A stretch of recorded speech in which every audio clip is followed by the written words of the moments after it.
சீனு. எங்கிருந்து வரீங்க? கன்னியாகுமரி. அம்பாள் கிட்ட என்ன வேண்டீங்க? வெளிநாட்டு வேலைக்கு வேண்டியிருந்தோம். வெளிநாடு வேலைக்கு வேண்டியிருந்தீங்க. சரி, அது இப்போ கிடைச்சிருக்கு. கிடைச்சிருச்சா? நன்றி சொல்ல வந்திருக்கீங்களா? கோடான கோடி நன்றி அம்பாளுக்கு சொல்லிடுங்க. கோடான கோடி நன்றி. அங்க பிள்ளைகள் அனைவருக்குமே வேண்டுதல் நடத்தி கொடுக்குறாங்க நம்ம அம்பாள். உங்களுக்கும் அது போல நடக்கணும் அப்படின்னா நீங்க செய்ய வேண்டிய ஒரே காரியம் பச்சை நிற ஆடை அணிஞ்சுக்கிட்டு பச்சை துணியில ₹1 நாணயத்தை முடி போடணும். இது எப்படி போடணும் அப்படின்னா இங்க வந்து போடக்கூடாது, அதே போல போட்டு முடி போட்டு இல்லத்துல வைக்க கூடாது.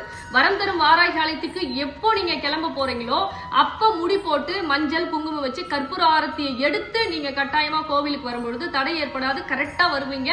அதே போல இங்க சூளத்துல வரம் தரும் வாராகி ஆலயம் சூழலும் இருக்கும், அதில் கட்டிட்டு வரம் தரும் வாராகி நாணயம் உங்க பிரச்சனையை சொல்லி அம்பாள் கிட்ட பாதத்துல அந்த நாணயத்தை வச்சு பூஜை போட்டு உங்களுடைய வேண்டுதலை சொல்லி நீங்க அந்த நாணயத்தை 12 நாட்கள் வழிபாடு செய்யணும். அப்படி வழிபாடு செய்யும் பொழுது பண பிரச்சனை, கடன் பிரச்சனை, செய்வன பிரச்சனை, உறவு பிரச்சனை எதுவாயினும் அம்பாள் 12 நாட்கள்ல உங்களுக்கு தீர்வு தர